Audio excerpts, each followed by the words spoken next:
Welcome to 60s and Restless. I've lately been thinking about how when you own a home, you always winterize it. You take care of the pipes to make sure they don't freeze. You deal with garden issues and trimmings and make sure your windows are securely closed to keep the cold out and all of those things. And we don't think too much about how we winterize ourselves. If you're over 60 and aging and you realize some things kind of change as you get older, and how can we winterize our bodies?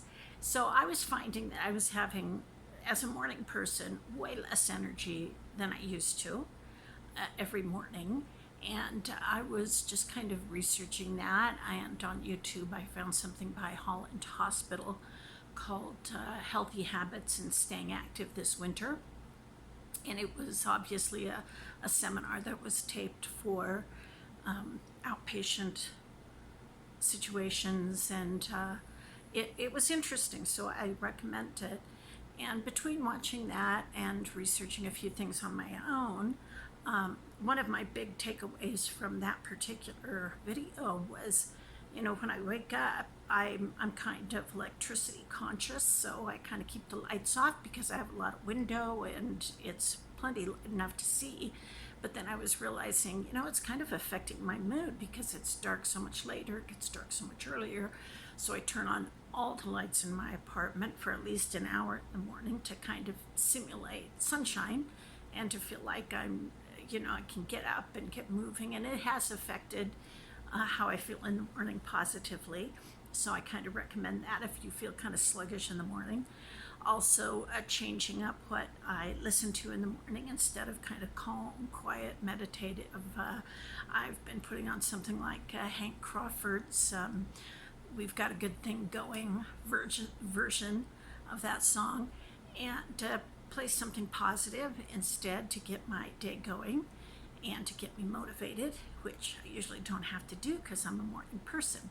So the winter has been changing that. The other thing I found is that every time I reach for something, it seems like I'm chipping or breaking a nail. So I kind of researched what can I do that's really on the cheap that can kind of affect my nail health. And I was reading about olive oil.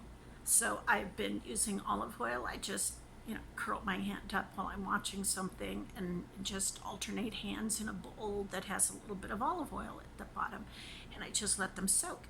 And I've found a huge difference in my nail health, and that's been great. And then of course you can rub it over your hands as well as the excess is on your fingers and all. So I have found that to be great.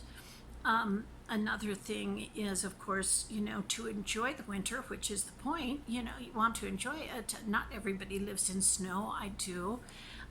So we get occasional snow. And so you want to be able to get out there and enjoy it. But you don't want to get ear infections. You don't want to be cold. So, when people ask you for birthdays, holidays, be sure to ask for what you need.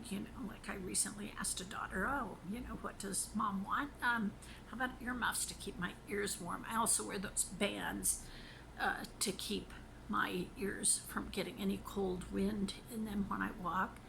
And of course, making sure you have the right clothing and the right shoes and the right boots and all of that to make sure you get out there, enjoy the beautiful winter. One of my favorite things is just even the starkness of winter, the ways the limbs bend against a gray winter sky. It's just so pretty to me. So making sure you enjoy your winter, not just get through it.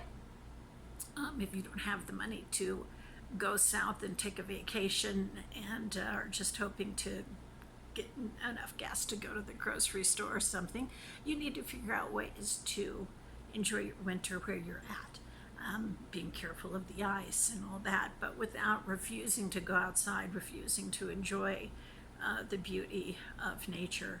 So it's all a balance, but I'd be interested in hearing what your ideas are for winterizing yourself in your 60s.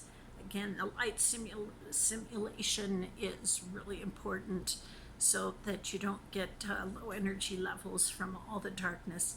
But anyway, happy winterization.